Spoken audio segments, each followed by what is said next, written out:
Welcome to the U.S. Farm Report. These programs are brought to you in the hope of building a better understanding of the problems facing the farmers of this country and how these problems reflect on all other segments of this great nation. Today we have with us, discussing some of these issues, Congressman John Race of the 6th District of Wisconsin and Norbert Berger, NFO County Chairman of Fond du Lac County. I am Norbert Berger, Chairman of Fond du Lac County. With me tonight is Congressman John Race of the 6th District of Wisconsin. Thank you, Norbert. It's a pleasure to be with you tonight on this NFO telecast. I've always been a firm believer in your organization, and if I were a farmer, I believe I would be a member of your organization. I understand only farmers can be members of the NFO. I like the NFO's plan, and I think if the farmers in this nation are going to prosper, they're all going to have to join one group and work as a team. I think the NFO would be the team I would want to be a member of. Well, thank you, John. I know in your background of working as a machinist that surely you understand what collective bargaining means. Yes, I believe I do, Norbert. I got my first briefing on NFO from you and another member 2 or 3 years ago, and I was campaigning for office. I remember very clearly you coming over to my house and telling me about the NFO, and I followed up on it and studied the NFO, and I think it's the salvation of the farmer in America today. Well, we believe so too, Mr. Race. And what kind of reception did our over 100 district chairmen get when they went to Washington in support of the Farm Bill? Well, I think they had a very good reception in Washington. I had a number of your farmers from the 6th District down to visit me in my office, and I'm quite sure that they got a good reception. I know they got one in my office, and talking with some of the other congressmen from Wisconsin, I know they were well received. They were gentlemen. They explained their program and asked us to support the new farm bill that was coming up at that time, and they did a very good job for your organization. Congressman Race, I'd like to have you explain to some of the people some of the bills that were passed and some that you introduced in what is my opinion one of the most fruitful sessions of Congress to come out of this most fruitful sessions to come out of this 89th Congress of the United States. Well, Norbert, members of this Congress, this 89th Congress, produced more far-reaching laws than any other Congress in our history. Much has been written about this Congress, and I think that if we had to give it a label, we could call it the Congress of Fulfillment. This Congress that wrote into the law of the land programs of fulfillment beyond expectations. Many of these programs were in the Congress for many years. For an example, the Medicare bill. The Medicare bill has been in the hopper and been acted on since the time of Harry Truman back in 1948. This Congress that was elected with President Johnson took this bill up and passed it. After 20 years of debate, we knew there was a need for this type of legislation, and I think that this will be one of the most significant pieces of legislation to become law this year. Sometimes we hear criticism that we are becoming a nation of losing its soul. I think Medicare is a denial of this charge. Medicare, so to speak, will be the healing hand to the elderly and to the blind, to the children, and to the disabled, and also the infirm people of our nation. There are many bills, Norbert, that came up before this session. To name a few of them, there was the education bill. Congress passed an education bill. It was the first one of this type to ever be passed in Congress. The Elementary and Secondary Education Act will provide $1 billion to improve the education of children that come from poverty-stricken families. And it will also help school districts where there are a large number of these children that are coming from poverty-stricken families. And when I say poverty-stricken families, I mean families with an income of $2,000 a year or less. It will furnish books for these children. and furnish many other special classes that they are not getting the benefit of at this time. Wisconsin will receive $22 million under this program. Whether the children go to public school or a parochial school, they will benefit from this program. The schools will not benefit. The individual children, whether they be going to a parochial or a private school, will get the benefit. These two programs, I think, Medicare and aid to education, were the two most important pieces of legislation passed in this session of the Congress. I want to say a few words about some of the other bills that we've had before us. There are the many bills in the pollution area, the water pollution, the air pollution control. And we also had the revision of the Immigration Act, the Omnibus Farm Bill, which I think we'll say a few words about. I'm sure you're interested in that, and your organization was. They were down to Washington to see many of the congressmen to get this important piece of legislation passed. I think one of the features of the new Farm Bill is the long-term land retirement. This will be 5- and 10-year contracts to farmers that want to put their land in retirement. They will be given an extra amount of money if they will open this land to the hunters and the fishermen of this country. And I think that many farmers are going to take advantage of this long-term retirement, and it's also going to benefit the sportsmen of the country as well. That's just one of the features of the new act. The act is also a 4-year program instead of a 2-year program. It includes many of the features of the old bill, but I think with the 4-year bill, the farmers will be able to plan ahead a little more than they have in the past. And in the field of health, besides Medicare, there are new laws controlling drugs, establishing mental health centers, establishing health research facilities, strengthening of our medical libraries, establishing regional medical programs to fight heart disease, cancer, and stroke. In the field of anti-crime measures, this Congress passed laws authorizing a presidential commission on law enforcement. We also passed the Presidential Assassination Act, and we also made it a federal crime to murder and kidnap or assault a president, laws that were never on the books before. In the field of natural resources, we passed the Highway Beautification Act, the Water Resource Planning Act, the Assateague Shore Act, which develops a new national park on the eastern shore of our country. As you know, many of our national parks are out on the western part of our country, and we've seen fit to pass a couple bills to establish national parks in the eastern part of our country, where the heavy populated area lives. There are many good bills that Congress has passed. I think another one that we could probably talk on tonight is the Conversion Act, to convert salt water into pure water. As you know, in this country, especially in the East Coast, we've had terrific water shortages this year, especially in the New York area. And we can't do too much in research to bring about a greater water supply in this country.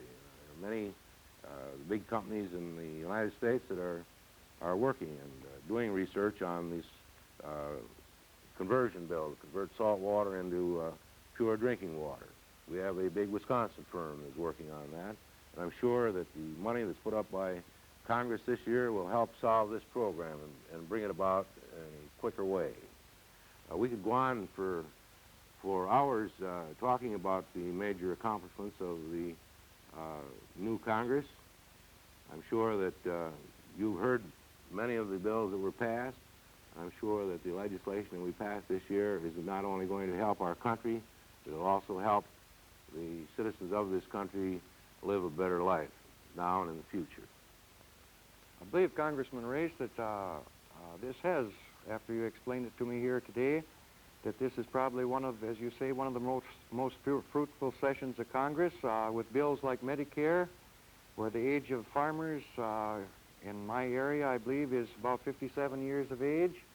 And this aid to education, where it comes under the poverty program, and I believe there's quite a few of them in our area that do have an income of less than $2,000. And this is why NFO was organized also, to bring this standard up. But to this Medicare, for the people that are already of the elderly age, I think it's going to do wonders for them in terms of medicine that they couldn't afford on their own program. I'm sure many of the people over 65 years old will take advantage. Anybody over the age of 65 is eligible to come under the Medicare program that was passed this year. There are many other bills, Norbert, that were good bills that I thought were passed in this session. We passed the excise tax cut, which amounted to nearly $5 billion. This act alone will give the people of Wisconsin nearly $300 million more to spend next year. These laws, one of them, and some of them, or all of them, will provide a better life for all our elderly citizens, our school children, and also our college students, and our farmers, our businessmen, our sportsmen, and our neglected ones.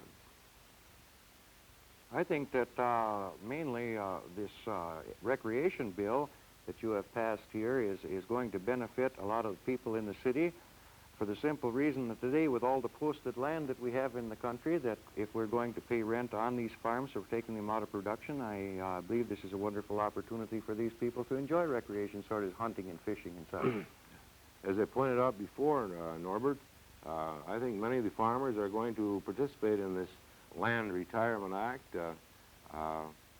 They're going to be given extra dollars for retiring under the 5- and 10-year period. I'm sure they're going to take advantage of getting this extra money and taking the signs down, letting the hunters and the fishermen in to use the land, maybe even swimming. Well, this has been the thing of the past, I think, that what has kept most of us apart is the thing of labor and the farmer, this sort of a wall they've built up between us. And on this minimum wage law that was proposed, maybe you could fill us in a little on that. I'm deeply concerned with this. I don't believe that any man working on the farm should be deprived of the minimum wage any more than the man working in town. Well, there is a new minimum wage bill coming up. It didn't get out of committee this last session. I assume it will get out of committee in the first part of the session next year. It does include farm help, and also includes many people who do not come under the minimum wage at this time. It will include people working in restaurants, and hotels, and motels, filling stations, and canneries of all sorts, the pea canneries and the corn canneries and the fruit canneries will all come under the new minimum wage. The debate in the committee was that it was a little bit too high. The last I heard, they were talking about raising it up to $1.40 an hour. And this will include farm help, as you say, and help is hard to get. And I don't think that the farmers could get anybody now to work for $1.40 an hour, but we don't know what the minimum wage bill will be until it comes out of committee and is debated on the floor of Congress. Well, I think that this would solve a lot of our unemployment in this state and other states if the minimum wage law was passed and the NFO program went into effect, where we would get cost of production, that we could hire these people at the minimum wage law.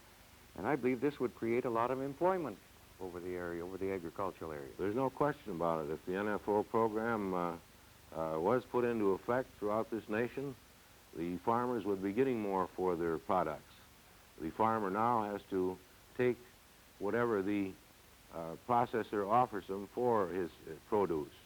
If NFO was in effect, they could bargain for their prices. The farmer would know what to expect when he took a bushel of corn or 100 pounds of milk to the creamery. He would know the price he was going to get, the same as the labor man does, negotiating their wage contracts. Some have 1-year and 2-year contracts, but they know what they're going to make in the morning when they go to work. And the farmer does not know that. He has to take what the processor is willing to pay him.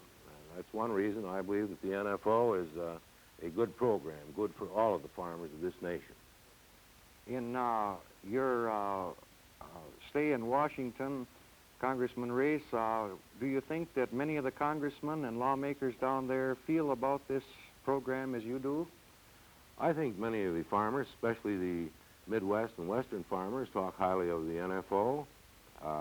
The city congressmen is not as much interested as some of us that represent rural areas, but I think that before any bill is voted on, they discuss it with the people that do have congressmen that do represent rural areas, and we have to do a selling job to get laws that we want through for the rural people, and they have to promote their bills for the city people. So that's the way that the thing works in our Congress, and I'm sure that if all the congressmen studied over the plan, that we could do a lot for your organization. I think then it is possibly also our duty to inform the people in the cities of what type program the NFO represents and what you as a congressman are doing for them as well as us, and sort of form a happy group, as we would say, instead of this division that they have us in at the present time. Well, I don't think there's a division. I think that the working people have come to understand some of the farm programs in the last 5 or 10 years. I think that the NFO has taken their plan to the people in the cities. I know that you and many people in your organization has talked to labor groups, and I'm sure labor understands your problems. They had the same problem back in 1936 when the Wagner Act was passed. They were given the opportunity to go out and organize and collective bargain, and I'm sure that they understand that the farmer is up against the wall and he's got to make a move some way, and I think the NFO plan through collective bargaining is the plan for the American farmer today. I'm quite happy to hear you say that. I mean, this is the thing that we are working on, is a better relationship through the farmer and the city dweller. And I think we should be quite concerned, all of us, because with the agriculture in a sliding phase as it has been over the period of the last couple of years, we stand to lose a lot of our local business and small town business. And we see it in our area where the farmers are drifting from the land to accept positions in town as laborers, not because they enjoy it, but because they have to have an additional income. Do you have any comments to make on that, Congressman Reed? Well, I think that the Congress knows that the farmer is not getting his share out of this economy. We are now enjoying the highest economy this nation has ever seen. In fact, the highest economy of any nation in the world. The President has picked a National Marketing Commission to study the profit situation in this country and seeing who is making the money. The middleman, the farmer isn't getting it. Is it the middleman or just what the problem is? And this committee is presently holding meetings throughout the nation. I think that in some sections of the country, your people have, the NFO has testified before this committee. And I'm sure that they will be through with their hearings at the end of the year and make a report to the President and to the Secretary of Agriculture. And what comes out of the committee might be some suggestions to make some changes in the farm programs in the future. I think that food could be a bigger bargain for the American people if we did make some of the changes that this committee, that I'm sure is going to come up with. For an example, we spend about 17% of our food, our pay for food right now. Back about 25 years ago, we were paying 24%. And we got to get the economy for the farmer up, and I'm sure that these committee reports will come up with some suggestions and Congress will take action. Well, I am glad to hear this, Mr. Reyes, because I think in the past that we have been overlooked somewhat by some of the people that have been representing us in Congress. But I'm sure after talking with you here today that this is going to change and has changed. I can see it now because I know on one occasion here some time ago we called your office and we did get response to it right away. And this is the thing that the people should recognize when voting, that they have to vote for a man or regardless of his party, or who will do the job for him and represent him in Congress. And it's sure been a pleasure here to sit and talk over these legislative bills. Now, maybe you have something else to add in the few seconds we've got left. Well, I'd just like to thank you for inviting me here tonight, Norbert, and I'd be happy to come to speak to any of your NFO organizations, organizational meetings, rather, at any time. I'm going to be back in the district for about a month yet, and I'd also invite you to Washington, stop in Washington to see me anytime you can come in. I believe we do have a legislative representative down there that by the name of Harvey Sickles that calls on your office once in a while. Yes, I've met Harv, and he's out working for the NFO all day long. I meet him in the halls visiting other congressmen. He's been in my office many times. We're always happy to have him aboard. This is something that they've always accused us through the press and some of it, that we have not been a lobbying group. We have just sort of been taking the bull by the horn, so to speak, and doing things without thinking. Now, I think that you know that this is not true through some of the discussions you had with our district chairman when they visited you in Washington. Well, no matter what program you come up with, Norbert, you're going to have opposition. I think that you people have been doing a good job. You have a lot of young people in your organization, and I think it takes the young people to go out and do the job. And these are the people that are going to reap the benefits of their work in the years to come. This is exactly my thinking on the thing. I know that I have 2 sons that would enjoy farming, providing there was an equitable income for them on the farm. But at the present time, we have to pick up outside employment in order to give them a decent standard of living. And I think with the investment that the farmer has out here today, that I believe that he should be justified in getting at least cost of production. Well, he should be getting more than cost of production. He should be making a profit. There's nobody in business to just break even. The average farmer has a $45,000 to $50,000 investment, and he should be making a fair rate of interest on that money instead of losing money. That's why I believe in your program. It would the farmer would know what kind of a check he was going to get when at the end of the month when he got his milk check. And this is something that it has to be done. We just can't have the farmer working half-time in town and half-time on the farm. We want to make family farmers out of our farmers and keep them family farmers. That's the backbone of our country, and I think it always will be. And if we don't come up with a plan to strengthen our farmers, we're going to lose a lot of them to the city, both on a part-time basis and a full-time basis. Every year we see where there's farmers giving up their farms, and the farmer next door takes it over. He's taking on a bigger responsibility. He has to have more machinery, and machinery is high-priced. And we've got to get the farm economy up, get it by the bootstraps and get it up. And I think your organization is trying to do that, and I give them credit for it.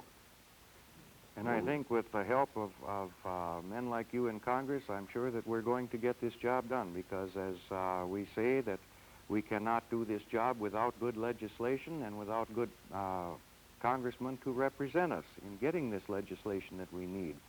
Now, it's been a long time, I think, since we've sat down together such as we're doing here today and starting to talk. Me as a mere farmer talking with a congressman, expressing our views and what can be done. And I believe we've accomplished quite a thing here today, as talking in this manner that we have. I believe so too, Norbert. We in Congress are not complacent. We're not satisfied with our economic gains. Much yet needs to be done. Despite the general prosperity we're enjoying, we still have poverty. It stalks millions of our people, and crime and juvenile delinquency still affect our cities, and there are many problems that have to be solved. Some of the housing needs, we mentioned water pollution before, transportation, our educational needs in many areas. they're still unresolved. Our non-white citizens have not yet fully achieved their equal opportunities in this country. While we have made great progress this year in meeting many of these challenges, we still have a lot to accomplish. And I think that this Congress will go back in January and look at some of the bills that we have passed, and if they're not right, we'll make the changes. And there are a few more things that have to be done that weren't taken care of. We mentioned some of them. The minimum wage bill and 14B was set aside, and I'm sure that there are many things, as I mentioned, that have to be done. I'm sure this Congress will open its ears and its eyes and take care of the needs of the people in the nation. I am glad to hear this. I was deeply concerned about some of these bills that came up, like this Omnibus Farm Bill that has passed and become law now.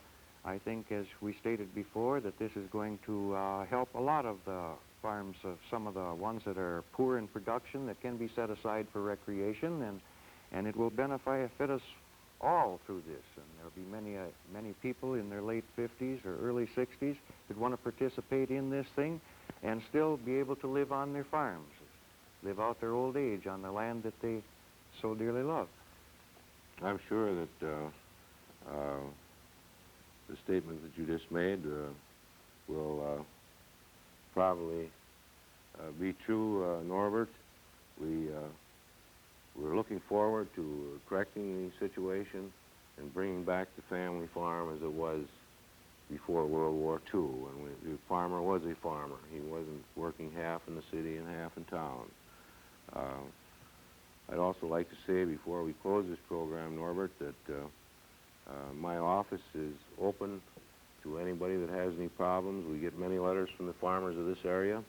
We also get many letters from the other segments of our area, and if we can be of help to any of the farmers on any of the problems that they have, we'd be happy to hear from them. We have a office staff that can help them many times.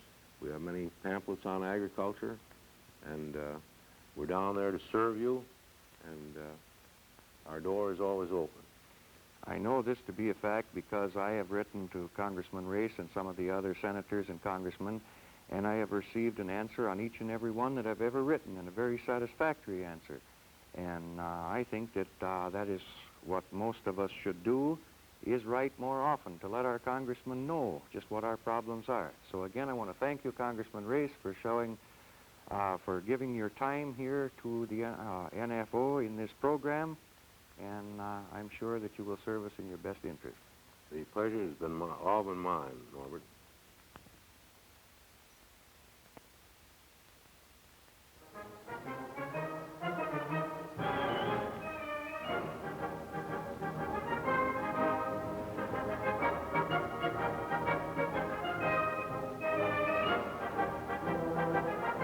This program has been sponsored by the NFO members in your area. Anyone interested in donating to this program can do so by sending your contribution to your NFO treasurer or the station which you are now viewing. If you have any questions or seek any additional information concerning the National Farmers Organization, please write to the NFO office, Corning, Iowa, or your county NFO president, or the station you are watching. Remember, farmers who know join the NFO. Until next week at the same time, thanks for watching.